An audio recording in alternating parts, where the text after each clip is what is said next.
Hi friends, welcome to our channel. Friends, ఈరోజు మన వీడియోలో వచ్చేసి ఏంటి అంటే పోహా అండి. అటుకులతో చేస్తారు. ఇది యాక్చువల్లీ ఇది మహారాష్ట్రలో అయితే చాలా ఫేమస్ అన్నమాట.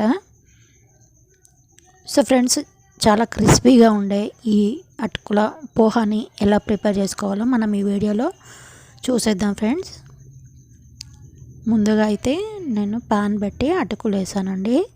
అటుకులు ఏంటి అంటే ఫ్రెండ్స్, మీరు పిండి జల్లెడతో జల్లించండి.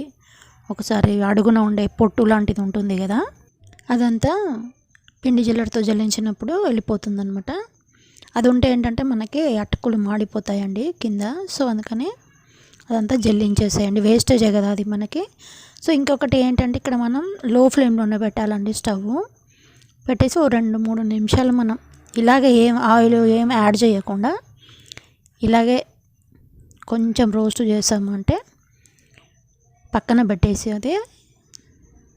అదే దాంట్లో పెట్టమాకండి మళ్ళీ, ఎందుకంటే మళ్ళీ అడుగంటిపోతుంది అనమాట మన పెట్టిన ప్యాన్ వేడికి. సో ముందుగా ఆయిల్ వేసి కొంచెం పల్లీలు, వేరుశనగ పలుకులు చిటపట అన్న తర్వాత తీసేయండి. సో మీరు వేసుకోవాలనుకుంటే పుట్నాలు కూడా యాడ్ చేసుకోవచ్చండి ఇక్కడ. సో నేనైతే డైరెక్ట్గా ఇంకా తాలింపు పోపు వేసేస్తున్నాను. వెల్లుల్లి రెబ్బలండి, కొంచెం కచ్చా పచ్చాగా దంచి అది కొంచెం వేగాక పచ్చిమిరపకాయలండి. ఇక్కడ పచ్చిమిరపకాయలు తినని వాళ్ళు ఉంటే కారం యాడ్ చేసుకోవచ్చు అనమాట చివర్లో. తర్వాత కొంచెం కరివేపాకు. ఇప్పుడు వచ్చేసి మీరు కొంచెం జీలకర్ర యాడ్ చేసుకోండి.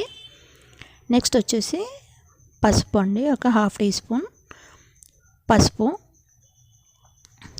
సో మనకు తాలింపు పోపు అనేది రెడీ అయిపోయింది. మీరు ఇది అటుకులలో వేయొచ్చు, లేదా అటుకులే దీంట్లో అయినా వేయొచ్చు అనమాట. నేనైతే దీంట్లోనే వేస్తున్నాను.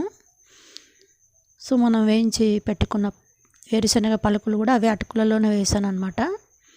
సో ఇదంతా మనం బాగా కలపాలండి. అటుకులు విరగకుండా కలుపుకోవాలి మనం, ఎందుకంటే మనం డ్రై రోస్ట్ చేసాం కదా, వాటిని కొంచెం ఫ్రై చేసాం కదా, అవి చాలా క్రిస్పీగా వస్తాయి అన్నమాట. సో చూసారా ఫ్రెండ్స్, ఇప్పుడు వచ్చేసి రుచికి సరిపడా సాల్ట్ అండి, ఒక 1/2 టీ స్పూన్ అయితే మనకి సరిపోతుంది. నేను 1/2 కేజీ తీసుకున్నానండి ఇక్కడ. సో అందుకని. సో ఫ్రెండ్స్, చూసారు కదా మన అటుకుల పోహా.